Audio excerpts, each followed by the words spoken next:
Jim, how do you react to your peer coaches and critics when they talk about NIL and say it's the wild, wild west out there, particularly when, because of circumstances at Miami, we know some of the dollars involved, and they're pretty good for you guys? You know, first of all, here's my philosophical belief. All right? The first thing is, I think everybody should be transparent. Why is it hidden behind, you know, the curtain?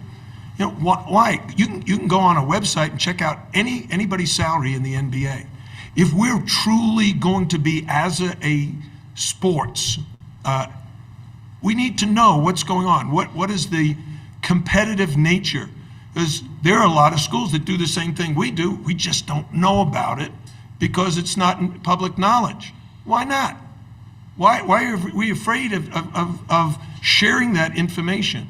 The second thing is, and I've told these guys from the very beginning, you know, the TV makes money, right? The shoe companies make money. The universities make money.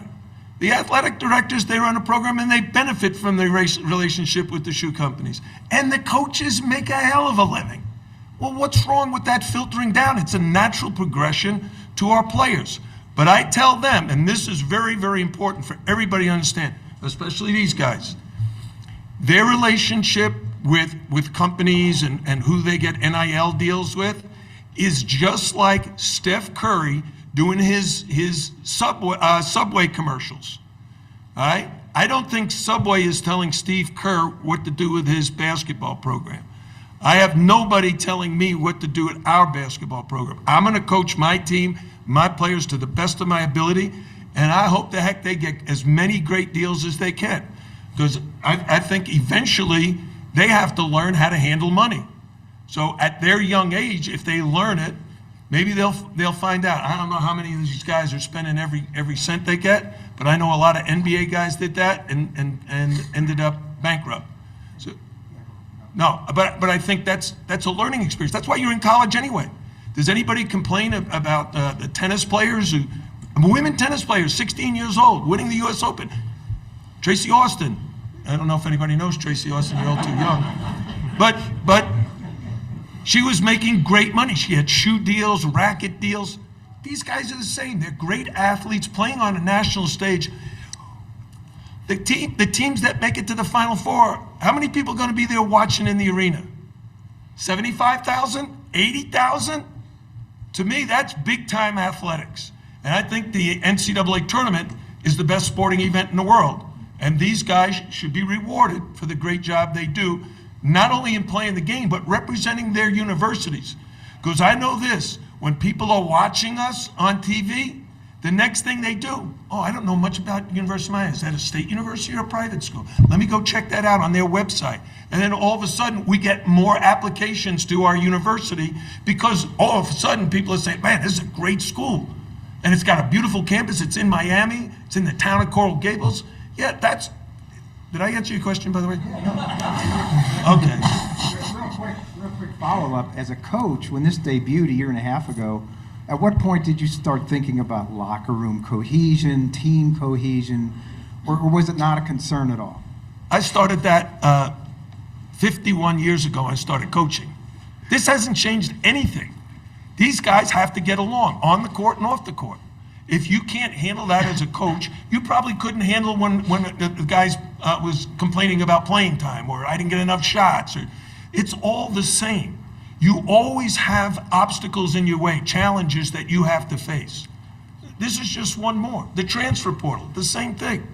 Someone asked me, well, what do you think of the transfer portal? I said, well, years ago, we got transfers. We had Shane Larkin, he's a transfer from DePaul. All right? We got Angel Rodriguez, Sheldon McClellan, Kamari Murphy. Now they had to sit out a year. All right?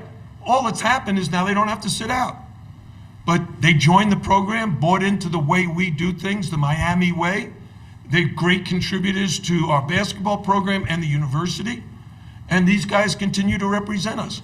Whether you come in as a freshman or you come in as a transfer, the thing you have to do is you got to embrace the way we teach, the way we coach, and the life lessons we're trying to teach you.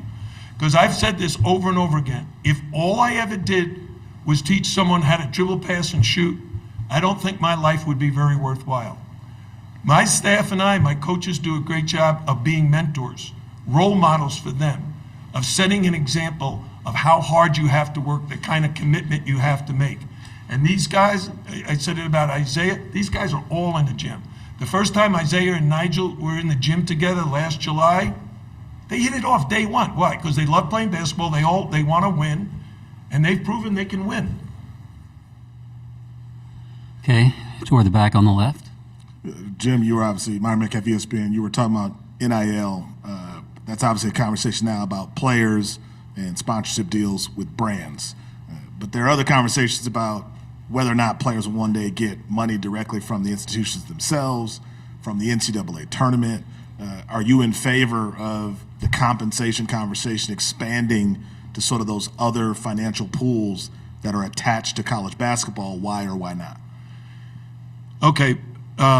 First of all, I'm not knowledgeable enough. I don't sit in on any committee meetings. What I would say is we really need the NCAA to put some rules in place.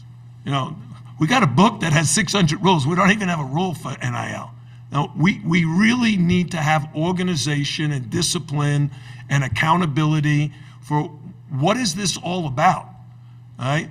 Now, it's my understanding that Congress thinks it's the NCAA's responsibility, and the NCAA thinks Congress needs to rule on it because we need to have all 50 states following the same rules.